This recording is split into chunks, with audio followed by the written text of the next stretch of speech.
Lanjut kita ke materi akar dan pangkat suatu bilangan. Perpangkatan merupakan perkalian berulang atau berganda pada suatu bilangan dengan faktor bilangan yang sama. Bentuk perpangkatan bilangan ini ya, A pangkat N dapat dituliskan sebagai A kali A kali A kali terus kali A kali A ini sebanyak N. Jadi ada N faktor.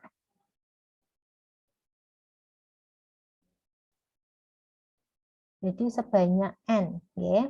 Pengalinya sebanyak N. Misalkan A pangkat 3, berarti ya A kali A kali A sebanyak, kok kali 3 kali A ya, sebanyak 3 kali, seperti itu ya.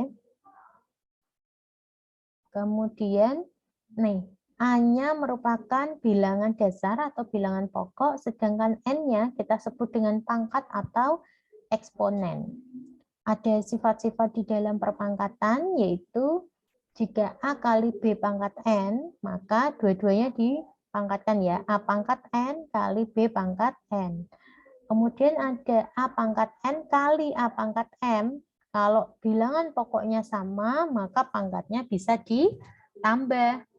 Kalau dibagi, bilangan pokoknya sama ya, ini syaratnya ya, maka pangkatnya dikurangi. Sekarang ada A pangkat N dipangkatkan dengan M. Maka pangkatnya dikali A pangkat N kali M. Kalau pecahan juga sama. A per B dipangkatkan N menjadi A pangkat N. B-nya juga pangkatkan N. Kalau ada pangkat negatif, A pangkat negatif N. Nah, ini menjadi 1 per A pangkat N, tapi bilangan eksponennya menjadi positif. Misal, 8 pangkat negatif 2. Nah, ini menjadi 1 per 8 kuadrat. Gitu ya. Jadi menjadi 1 per, tetapi pangkatnya menjadi positif. Kemudian ada A pangkat 0, di mana A pangkat 0 nih, semua bilangan kalau dipangkatkan 0 hasilnya 1. Itu sifat-sifatnya. Kemudian ini adalah cara pengerjaan perpangkatan. Teman-teman nanti bisa melihat ya. Yang pertama, semua bilangan jika dipangkatkan 0 hasilnya 1. Kalau bilangan dipangkatkan 1, maka hasilnya adalah dirinya sendiri. Yang kedua, ya. Yang ketiga, jika dipangkatkan 2, 5 pangkat 2 berarti 5 kali 5, sebanyak 2 kali. Begitu bisa ya. Dan seterusnya yang mau Ibu soroti itu yang ini. Tadi sudah 8 pangkat negatif 1, berarti menjadi 1 per 8 pangkat 1. Bisa ya. Yang agak hati-hati itu yang kayak gini nih loh. 1/9 pangkat negatif 1, berarti 1 dibagi 1 per 9, kan menjadi 1 dikali 9 per 1, hasilnya 9, kan gitu ya. Kemudian kita lanjut ke akar bilangan. Ibu mohon maaf ya, sedikit Ibu percepat karena materinya banyak, nanti kita nggak akan cukup waktunya. Kalian boleh bertanya, Bu ini maksudnya gimana ya? Langsung kalian tanya juga boleh. Akar bilangan adalah perpangkatan dengan pangkat eksponen bilangan pecahan atau disebut juga dengan pangkat rasional. Pangkatnya ini bisa dinyatakan dalam bentuk pecahan. Tanda akar dapat dinotasikan dengan bentuk seperti ini, dibaca akar N dari A. Akar N dari A. Dapat dituliskan juga di sini salah ya Beb ya. Ini diganti dengan A pangkat 1/N. Ya, ini tolong diganti. Ini harusnya A-nya di luar. A pangkat 1/N. Di mana dia merupakan kebalikan dari kuadrat. Ya. Oke, kita ke bentuk operasi hitung bilangan. Operasi hitung akar bilangan. akar N dari A. Lihat, A-nya ini kan tidak ada pangkatnya ya. Kalau tidak ada pangkatnya tuh pangkatnya 1. Jadi, A pangkat 1 per N. Nah, kalau ada nih akar A pangkat M, akar N dari A pangkat M. Kita tulis A pangkat M-nya dulu, baru dibagi dengan N. Ibu kasih contoh nih. Akar 2, nah ini. Saya elek banget sih tulisannya Bu Ratri. Nah, akar 5 dari 2 pangkat 3. Kalau mau dinyatakan dalam bentuk perpangkatan, hasilnya seperti apa? Coba dipikir dulu. Mbak Nabila, 047. 2 Bentuknya 3/5. 2 pangkat 3/5. 2 pangkat 3/5. Gini ya, pintar. Bisa ya, teman-teman yang lain bisa? Bacanya jangan 2/3/5 ya. Nanti kalau 2/3/5 kayak baca pecahan biasa. Ya, hati-hati bacanya. Oke, kita lanjut ke sifat ketiga. Akar A bisa ditulis dalam A pangkat setengah. Kenapa kok seperti itu? Nah, akar A. Ini kalau kesepakatan bahwa A pangkat 1, satunya nggak usah ditulis. Kalau di sini di akarnya ini kosong, berarti ini 2. Ya. Jadi ini A pangkat 1/2. Oke. Itu sudah menjadi kesepakatan. Misalkan dirimu mau melihat ini tuh, nah ini kosong, berarti A pangkat 4/2. Gitu ya. Jadi kalau nggak ada angkanya jangan bingung. Ya. Oke, kita lanjut ke nomor 5. Sifat yang keempat ya. Akar A dikuadratkan, maka akarnya menjadi hilang. Akar A kuadrat menjadi A. Akar A kali akar A hasilnya adalah A. Akar A kali akar B hasilnya adalah akar AB. Masuk ke dalam akar ya. Pembagi juga sama, nomor 7. Akar A dibagi akar B hasilnya akar A per B. Tapi hati-hati, dia tidak berlaku untuk penjumlahan. Misalkan akar 2 ditambah akar 3, ya enggak boleh. Tidak sama dengan akar 2 tambah 3 ya. Enggak boleh ya kayak gini ya. Tapi kalau kali boleh. Akar 2 kali akar 3 itu boleh ditulis akar 2 kali 3 gini boleh. Oke? Tapi kalau penjumlahan atau pengurangan tidak boleh. Oke, kita ke contoh 1. Akar 4 akar 2 ditambah 9 akar 2. Kita jumlahkan bilangan di depannya. 4 tambah 9, 13, akar 2-nya belakangan. Bisa, teman-teman? Mudah ya, ini dulu SMP sudah. Kemudian contoh 2, akar 12 tambah akar 27. Nah, kalau teman-teman belum bisa, ini kalian boleh pakai poin faktor. Ini oret-oretan ya, kalian ngerjainnya di oret-oret. 12 itu dari 12 bagi 2, 6, 2, 3. Yang ada 2 bilangan kamu kasih apa ya, kalau berarti saya buletin gitu. Jadi 12 akar 12 itu yang menjadi satu bulatan itu di luar akar. 2 akar 3. Ini ya. Bisa? Atau gini, 12 itu kan dari 2 kuadrat kali 3. Kalau akar 12 berarti akar 2 kuadrat kali 3. Nah, akar 2 kuadrat bisa keluar akar. 2 kali akar 3. Gini ya. Sejarahnya kok bisa ketemu itu. Lalu akar 27 dari mana? 27 itu 3, 9, 3, 3. Nah, gini. Berarti 3 ini yang dikurungi kan 3 akar 3 karena ini sendirian. Itu ya. Tapi kalau teman-teman udah bisa, andaikan tanpa oret-oret ini kamu udah bisa ya. Langsung akar 27 itu berapa? 3 akar 3. Langsung enggak apa-apa. Tidak perlu buat pohon faktor, ya. Yang perlu membuat pohon faktor yang belum bisa. Jadi opsional. Tidak wajib. Lanjut kita ke contoh 3, 4, nanti pelajari sendiri ya. Contoh 5. 6/10 sama dengan 0,216. Ini belum selesai sayang. Tentukan nilai T. Nah, caranya adalah 6/10 pangkat T. Nah, kita ubah yang sebelah kanan, 0,216 kita ubah dalam bentuk pecahan juga, karena sebelah kirinya kan pecahan. Berarti menjadi 216 per 1000. 216 per 1000 kita jadikan, ya, kita sesuaikan dengan yang sebelah kiri. Yang sebelah kiri kan maunya 6/10 toh. Lah kita cari dia itu dipangkatkan berapa sih? Nah, 216 itu 6 pangkat berapa? 1000 itu pangkat berapa? Cara yang paling mudah yang pakai yang 1000. 1000 adalah 10 pangkat 3. Oh, berarti atas juga pangkat 3.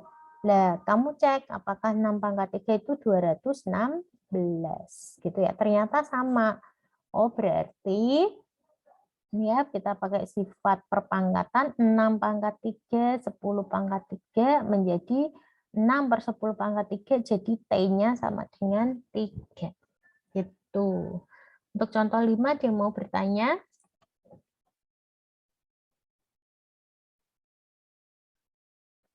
Sudah dia mau bertanya atau belum?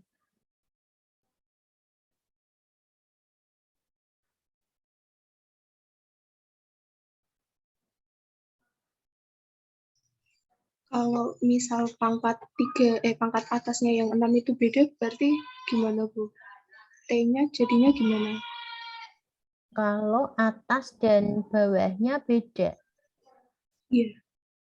enggak bisa. Oke. Jadi enggak bisa beda, no. Harus sama ya. Biasanya seperti itu. Terima kasih, Bu. Oke. Kalau tidak ada, kita lanjut ke contoh 6. Nah, contoh 6 ini seperti soal-soal SMP dan SMA ya, sudah ada aljabarnya. Kalau bentuk seperti ini, kamu selesaikan dulu pembilangnya dulu, penyebutnya dulu, gitu ya.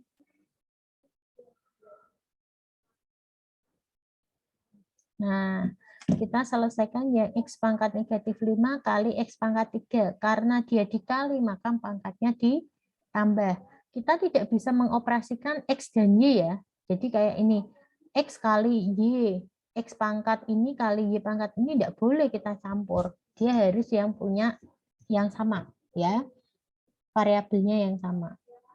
Kemudian yang bawah, ini kita pangkatkan nih, caranya gini ya, X pangkat 3 dipangkatkan 2, oh berarti dikali. Kemudian ini dengan ini. Oke, ketemu X pangkat negatif 2 kali Y pangkat 4 dibagi dengan X pangkat 6 kali Y pangkat 4. Kalau Bu Ratri ngerjain, itu langsung gini, no. Karena ini kan sama Y pangkat 4, oh ini tak coret, hilang. Tinggal X pangkat 2 X pangkat negatif 2 karena dia dibagi berarti dikurangi. Jadi gini, X pangkat negatif 8. Udah selesai. Kalau saya gitu. Ya, kalau kalian mau cepat juga enggak apa-apa. Ini mau ditambah lagi X pangkat negatif 8 berarti 1 per X pangkat 8. Ini boleh ya, mau panjang juga boleh, pendek juga boleh. Tapi hati-hati tadi Ibu sarankan bahwa kalian harus hati-hati di dalam operasinya. Ya, dipegang aturan dari perpangkatan, kemudian digunakan untuk menyelesaikan soal ini. Contoh 6 ada pertanyaan dari teman-teman mahasiswa.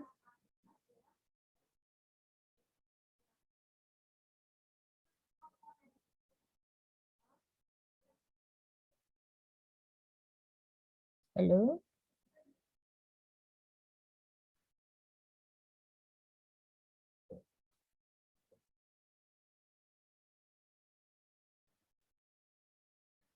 Halo?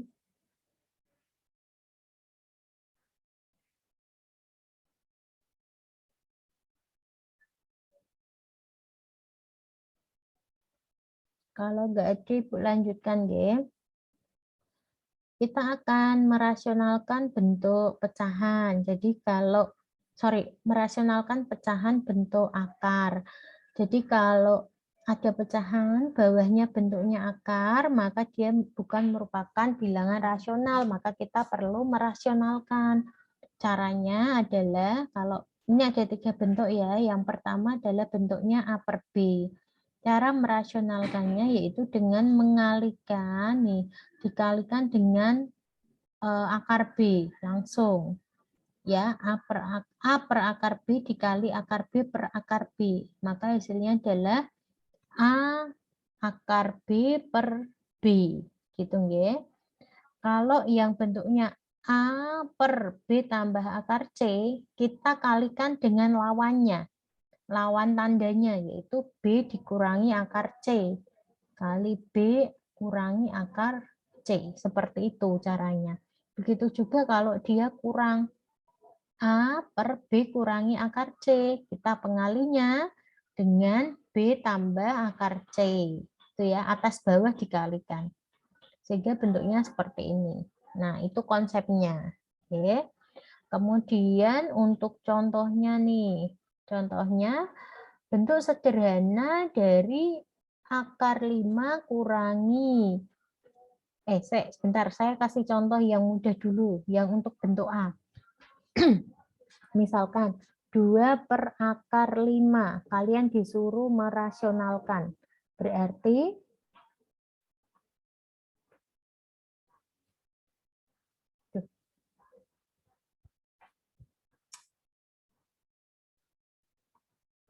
ini menjadi 2 akar 5, 2 per akar 5 dikali akar 5 per akar 5. Gini ya. Bisa? Nah, 2 akar 5, ini 2 kali akar 5 menjadi 2 akar 5, akar 5 kali akar 5 menjadi 5. Gini, mudah toh? Yang ini contoh yang A. Kemudian ini berikutnya adalah contoh yang B. 5 akar 5 dikurangi akar 2 dibagi dengan akar 5 ditambah dengan 3 akar 2. Caranya kita lihat penyebutnya dulu ya. Di sini tambah, berarti kita kalikan bentuk serupa tetapi dia kurang. Nah, ini ya, kurang. Paham? Pelan-pelan. Terus kita kalikan pelan-pelan, Nak, cara mengalikannya ya. Cara mengalikannya lihat. Ini kali ini. Akar 5 kali akar 5 menjadi 5. Bisa? Kemudian akar 5 kali negatif 3 akar 2.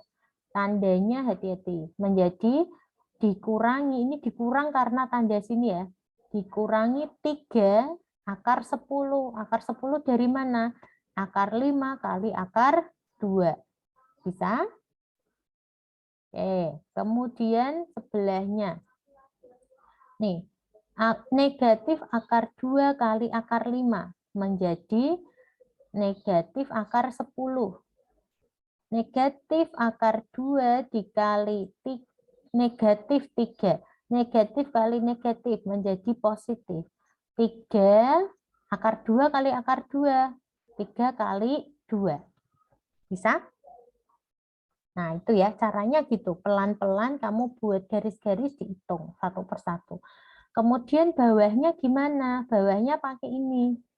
Nah, ini B kuadrat dikurangi C. Karena bentuknya gini. Tetapi bentukmu kan seperti ini toh. Nah, ini B kuadrat akar 5 dikuadratkan kurangi 3 akar 2 dikuadratkan. Oke. Berarti akar 5 kuadrat menjadi 5 dikurangi 3 akar 2 kuadrat, 3 dikuadratkan 9, akar 2 dikuadratkan menjadi 2. Yang atas, ya yang boleh dikerjain ini, 5 dengan ini. 5 ditambah 6, hasilnya 11. Kemudian Yang ini dengan ini ya. Tanda ya. Yang ini dengan ini. Negatif 3 akar 10 dikurangi 10. Nah, ini mungkin teman-teman yang agak negatif 3, ya Allah, ini gini tuh enggak enak banget. Negatif 3 akar 10 dikurangi akar 10. Nah, kalau tidak ada depan akar ini enggak ada angka, berarti angkanya 1. Nah, ya. Min 3, min 1. Negatif 3 dikurangi 1 berarti negatif 4 akar 10. Ini ya. Kenapa kok di sini menjadi negatif 4 akar 10? Jadi hasilnya adalah negatif. Negatif ini dari mana? Dari bawah nih loh. 5 kurangi 18 kan negatif 18. 5 dikurangi negatif 18 menjadi negatif 13. Negatifnya taruh atas. 11 kurangi 4 akar 10. Jadi untuk soal-soal yang seperti contoh 7 ini, teman-teman perlu effort, perlu hati-hati nggih, agar tidak keliru. Nah, ini ada latihan yang bentuk rasional tadi ada di nomor 5. Ini ya, yang agak nanti perlu berjuang di nomor 5. Yang lain saya rasa nggak ada masalah. 10 menit jadi nih paling ya. 10-15 menit ini bisa dikerjakan latihannya. Jadi dalam waktu sehari tuh bisa ngerjain banyak nanti. Oke, ada pertanyaan tidak untuk pangkat dan akar? Belum ada? Oke, thank you. Kalau belum ada,